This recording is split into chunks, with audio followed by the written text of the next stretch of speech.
Hey there, it's John. It's Sunday, April 26, 2009. It's time for another update. I know I haven't been on for a while. I've just been busy. April, of course, is tax time, so I've just been busy at work, crunching out numbers, getting taxes done, getting filings done for work. So it's finally towards the end of the month. We're finally done and breathing, and I can be comfortable now and relax for the rest of the summer and the rest of the year, basically. So I just wanted to let you in on some new developments. One, I'm officially on Twitter. Yes, you can follow me at Disney Dork 1969. Yes, Disney Dork 1969. I'll be twittering I'm going to try to Twitter through a lot of the shows that I'm watching. That way, I'll give out little shout outs or points of view on things as I'm watching them, like when I'm watching American Idol, if I'm watching Lost, and things that I want to share with other people. So if you're on Twitter and you want, follow me at Disney Dork 1969. A couple developments over at ABC, I guess, have happened in the past week. First, Ugly Betty is back this week. I guess they've gotten enough complaints about all the bad shows they put on and how they shoved Ugly Betty for a couple of weeks to try out these new shows, and they finally are using that in their promo campaign and these commercials they've been airing that Ugly Betty was coming back this Thursday. So that's a good thing. I'm glad they finally wisen up and listen to the voice of their audience. Two, apparently there's 3 on-aired episodes of Pushing Daisies. Kristen Chenoweth was on one of the talk shows. I can't think of which one it was at the moment, but I think it was Jay Leno. And she announced that ABC will be airing the final 3 episodes on Saturdays in May. I'm not sure when the first one airs. I don't know if it's going to be May 2nd or May 7th after Mother's Day or whatever, but we'll finally get to see the last 3 episodes. But regardless of that, I'm definitely buying the series on DVD because it's just an awesome series, and I need to have that in my collection. I loved everything that was going on about Pushing Daisies. Which brings us to the new shows on ABC. I've heard, well, I guess they already did it. In the Motherhood, the one comedy about mothers and motherhood with Megan Mullally got canceled, so that's gone. I hear The Usuals, the new cop-centric cop show, is kind of on the fence. And then the new comedy, co-starring Portia de Rossi, Better Off Ted, I think that's on the verge of getting canceled, which I liked. I think it's a corporate version of The Office. And I just think Portia de Rossi is funny. I like the main guy who's on it. He's really funny. I like the 2 guys that play the scientists in the lab, the research lab scientists. They're funny. So I think the show has promise, but really they're scared. They're running scared and they want to cut it off. So there you go. It's ABC doing their old tricks again. I don't know what's going on with Castle. I don't know if that's still hanging on by a thread. That rip-off version of Moonlighting. Let's see, what else am I watching? I'm at American Idol, so we're down to the final 5. Matt, Allison, Danny, Adam, and Chris Allen. Yes, Chris. I still think the final 2 are going to be Danny and Alexis. It's probably going to come down to Danny and Adam. And if it goes that way, then Adam is probably going to win, which means he'll have no career. Because basically, who wants to hear him screeching on 12 songs on one album? I'm sorry, I think Adam has the better voice, the better personality, the best experience, the best range, the best heart and emotion and soul when he sings. He actually has conviction. You can actually connect to the songs when Danny sings. Adam Lambert does nothing. He looks like Rex Reed and he sounds like Sam Harris, and not in a good way. What else am I watching? Dancing with the Stars. Dancing with the Stars has turned quite into a hot show with Jill and Melissa. I think it's going to be down to Jill and Melissa, and maybe Sean, the gymnast, coming in at 3rd. So that's going to be pretty interesting to see who wins on Dancing with the Stars. What else am I watching? Oh my God, I'm watching this great singing competition on BBC America. It's called Any Dream Will Do. And it's basically Andrew Lloyd Webber and some judges looking for a new male lead for the revival of Joseph and the Amazing Color Technicolor Dreamcoat that will be staged in the West End before it comes to the States on Broadway. So they've got these guys that are just simply amazing.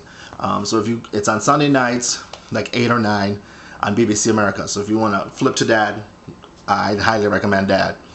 What else am I watching? Oh, and the surprise show that I was quite that I'm quite addicted to now. It's called Hyper's Island, the Jerry Bruckheimer produced serial weekly horror series, where they've got the island full of guests at a wedding, and all these different guests are being killed off every week, and you're supposed to get closer and closer to the mystery of who's killing all these people. It's really good. I mean, after a couple episodes, I'm sunk in. I'm totally hooked. So I'm watching that, and that's Thursday nights on CBS. And speaking of CBS, can finally someone give creed to Craig Ferguson? I think he has become the funniest thing on late night television, and I think ABC has probably noticed it, and either he's getting good ratings or they're giving him the benefit of the doubt, because he has had some high-profile guests on his show. A couple weeks ago, he had Archbishop Desmond Tutu. Then last week or the week before, he had Madeleine Albright, which was phenomenal. I mean, these were great guests, and he did an amazing job with them. And of course, last week, he had like his favorite icon on his show, Michael Caine, and it was hysterical. And actually, last night was another good, on Friday night's episode, I should say. He had Eddie Izzard, the comedian, the comedian, and they were funny together. I'm highly recommending people need to stick around after Letterman to watch Craig Ferguson. He is just too funny. Music scene, a lot of things are happening music this year so far. One of the last albums I just bought last week was the new Depeche Mode, Sounds of the Universe, and then now it's official.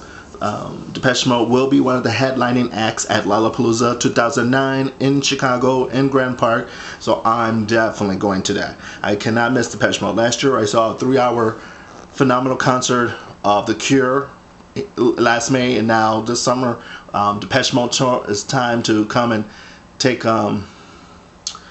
over Chicago, so that's going to be awesome.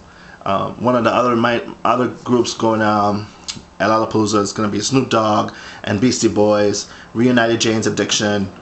And there's a couple other ones, and I can't think at the moment who they are, but the best one, definitely the bunch, is Depeche Mode. And did you hear about last week when Depeche Mode filmed a musical performance for Jimmy Kimmel? They just shut down the intersection at Highland and Hollywood where they filmed Jimmy Kimmel, and 20,000 fans just took over the streets to hear Depeche Mode. So I'm one of the Depeche Mode heads, so I said bring it on. I think they're doing their best work ever, and I'm glad they're rocking, so good for Depeche Mode.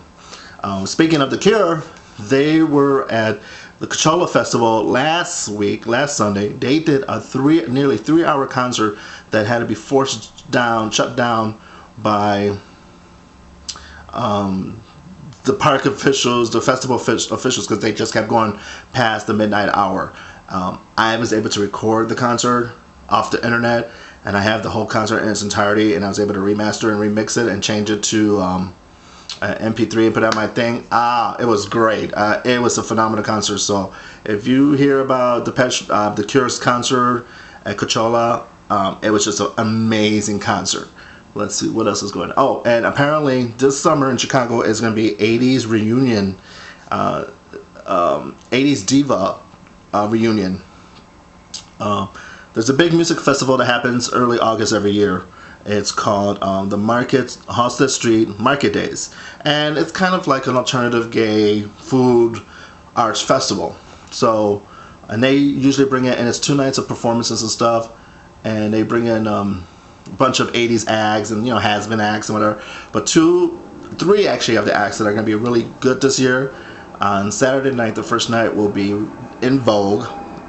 Sunday afternoon, the second day, will be at 5 in the afternoon, I think, is CeCe Peniston, but then in the closing act will be Jody Watley. So I will be in attendance at these concerts, filming them, and hopefully uploading them to my YouTube account, some clips of the concert. Actually, I just bought a new music video editing program, Roxio Creator 2009, so I'm going to be working on some of the other stuff that I already have, like Taylor Dane concert, the Jennifer Holiday concert, the Expose concert, and some other stuff, and try to get these videos edited and converted so that I can upload them on YouTube properly.